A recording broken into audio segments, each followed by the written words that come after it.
La vía nerviosa del olfato tiene 3 neuronas. La primera está en el epitelio olfatorio, la segunda se encuentra en el bulbo olfatorio y la tercera en la corteza cerebral. Vamos a aprender la primera neurona. La primera neurona es la neurona bipolar o también llamada neurona olfativa. Esta cuenta con un cuerpo.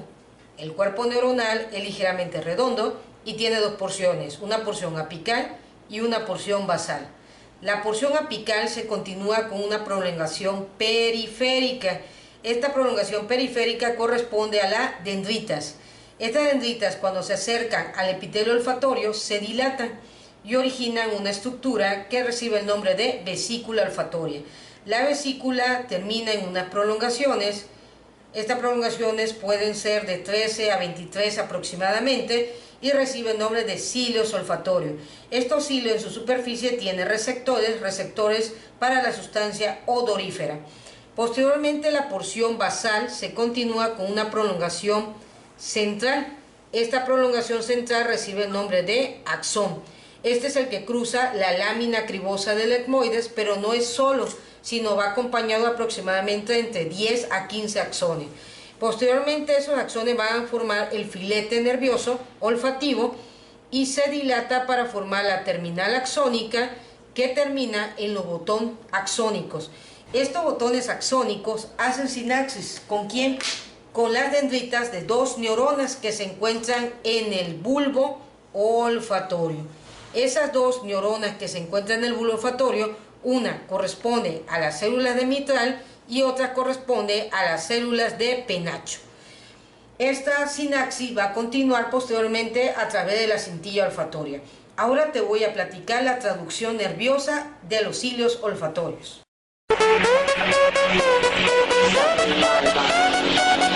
Vamos a ver una membrana de un cilio olfatorio. Dibujamos la membrana del cilio olfatorio. En la membrana del cilio olfatorio vamos a encontrar a un receptor. Este receptor es un receptor odorífero. Este receptor odorífero corresponde a una proteína G. Esta proteína G es proteína G olfatoria. Es única en su especie. Aproximadamente existen 250 proteínas diferentes en el epitelio olfatorio, colocado en los cilios olfatorios. Y estas proteínas captan cada uno de los olores que nosotros percibimos a través del olfato. Posteriormente vamos a ver que van a venir unas sustancias. Las sustancias que vienen se llaman sustancias odoríferas. Vamos a ponerlo. Sustancias odoríferas. Esas sustancias odoríferas o moléculas odoríferas provienen de la comida. Vamos a poner aquí un caldo delicioso y empieza a emitir su olor. Entonces estas sustancias odoríferas son captadas a través de la inspiración, pero ellas no pueden hacer nada al receptor. Necesita alguien que la transporte y la proteína que la transporta se llama proteína fijadora de las sustancias odoríferas. Estas proteínas fijadoras son producidas por unas células que se llaman las células sustentaculares. Entonces las células sustentaculares, vamos a dibujar una célula sustentacular, producen estas proteínas y estas proteínas lo que van a hacer es captar a las sustancias odoríferas provenientes del olor, en este caso sería un caldo. Posteriormente, estas sustancias odoríferas se unen a la proteína G. La unión de las sustancias odoríferas más la proteína fijadora de la sustancia odorífera permite que la proteína G se active.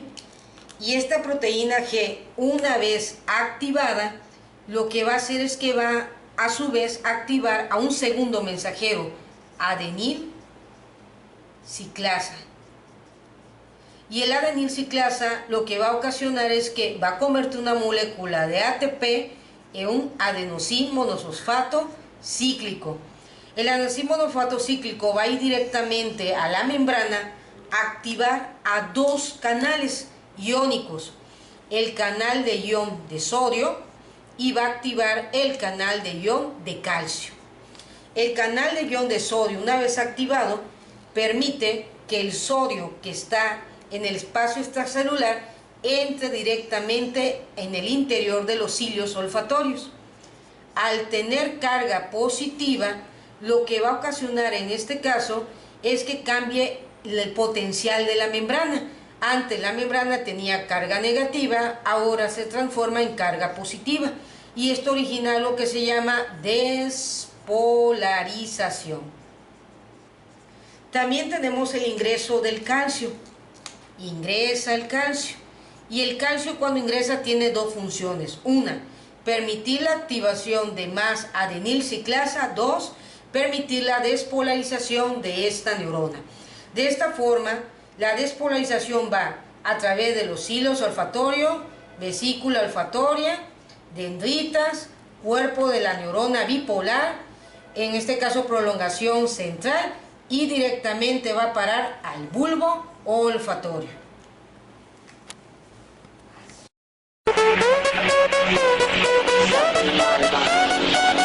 Ahora vamos a dibujar el bulbo olfatorio.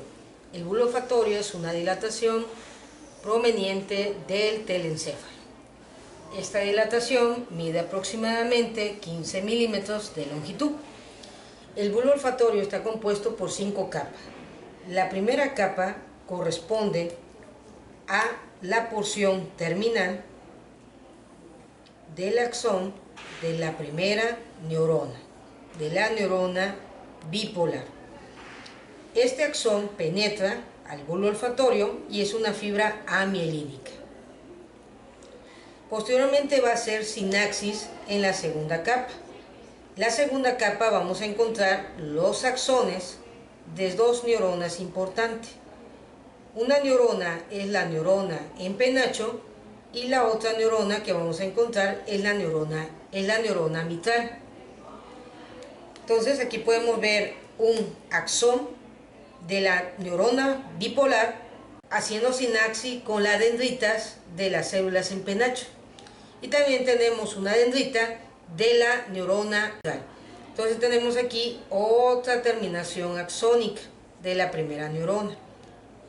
Como podemos observar, en la segunda capa encontraríamos las dos dendritas en penacho y dendritas en mitral, pero entre esas dos dendritas vamos a encontrar una interneurona, y la interneurona, su principal función es inhibir la excitación de estas dos dendritas. Entonces es una interneurona inhibitora. Estas dendritas son excitatorias. En la tercera capa, dibujamos la tercera capa. La tercera capa vamos a encontrar el cuerpo de la célula en penacho. Aquí lo vemos, su cuerpo neuronal. Y aquí vamos a encontrar cómo se continúa la dendrita de la célula de mitral.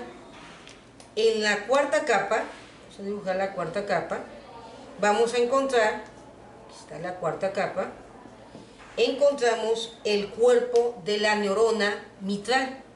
Es un cuerpo muy grande, es la célula más grande que existe en el bulbo olfatorio, y se continúa el axón de la célula en penacho. En la quinta capa vamos a encontrar el axón de la célula en penacho, que va a ir directamente hacia el bulbo olfatorio y cintilla olfatoria, y vamos a encontrar también el axón de las células de mitral. Pero también vamos a encontrar una interneurona que se llama interneurona granulosa, y esta interneurona lo que va a hacer es que inhibe al axón de la neurona de mitral, y también va a inhibir al axón de la célula en penacho. Posteriormente, dentro del bulbo olfatorio, más adelante en la cintilla olfatoria, vamos a encontrar a un núcleo, y este núcleo recibe el nombre de núcleo nasal anterior. El núcleo nasal anterior presenta neuronas inhibitoras. Estas neuronas van a inhibir, estas neuronas van a activar a la interneurona que se encuentra en la quinta capa, la interneurona granulosa, y también va a activar a la interneurona que está regulando las dendritas de la célula en penacho y de la célula de mitral. Por lo tanto, el bulbo olfatorio contiene las 5 capas que he mencionado y a su vez va a recibir fibras procedentes del núcleo nasal anterior que va a activar a las interneuronas y va a permitir también la salida de las fibras aferentes tanto de la célula en penacho como la célula mitral.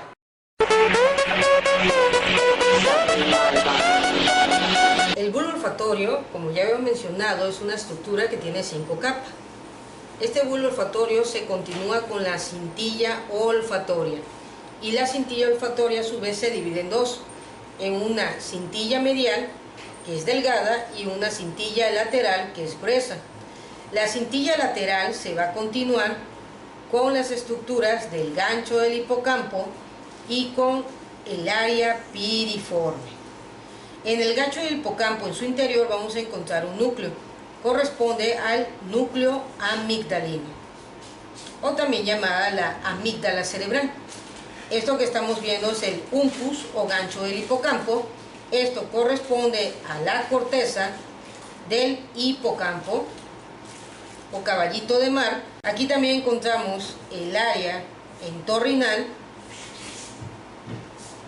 y también vamos a encontrar de la ínsula.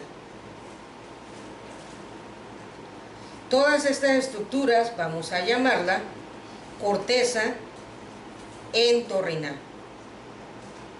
o área piriforme. ¿Qué sucede con esto que estamos platicando? No es otra cosa que la cintilla olfatoria lateral. La cintilla olfatoria medial se continúa en el otro hemisferio a través de la comisura blanca anterior, y cuando se continúa se va a continuar con la cintilla olfatoria medial del bulbo olfatorio contralateral.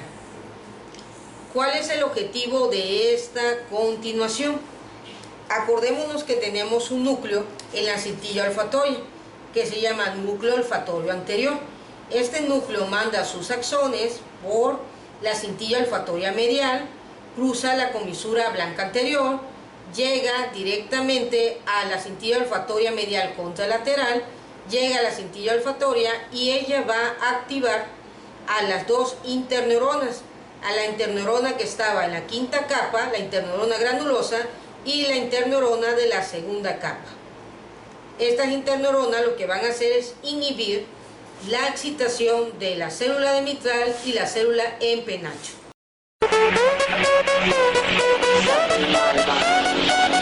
Ahora vamos a realizar las áreas olfatorias de Brodmann. Para ello hacemos una imagen de la cara medial del encéfalo. Esto que acabo de hacer es el gancho del hipocampo. Colocamos la tercera circunvolución occipito-temporal, la segunda circunvolución occipito-temporal y la primera. El primer área de Brodmann que vamos a encontrar es el área 34, ubicada en el gancho del hipocampo. Esta corresponde al área olfatoria primaria. Y esta área olfatoria primaria tiene que ver con la memoria y sobre todo la inducción que tiene el olfato al inicio del hambre. Posteriormente vamos a encontrar el área 28 en la porción anterior de la circunvolución occipito-temporal tercera. Esta es el área de asociación o área olfatoria secundaria, y su principal función es unir el olfato con el gusto. Y también permite identificar lo agradable y desagradable con respecto al gusto y al olfato. Después vamos a tener el área 27 de Brodmann, es el área de las emociones del olfato. Esto me va a permitir identificar si es agradable o no lo que estamos oliendo. Y después vamos a tener el área 35 y el área 36, que tiene que ver sobre todo con la memoria olfatoria. Y esta memoria olfatoria es lo que permite identificar el olor, y esta se conecta con el área 34. De esta forma podemos identificar el área 34, 28, 27, 35 y 36, que se encuentran en las circunvoluciones occipito-temporal, que pertenece al sistema límbico, y la relación que tiene el sistema límbico con el bulbo olfatorio, la cintilla olfatoria y sobre todo la estría lateral, que va a traer toda la información a estas áreas que hemos mencionado.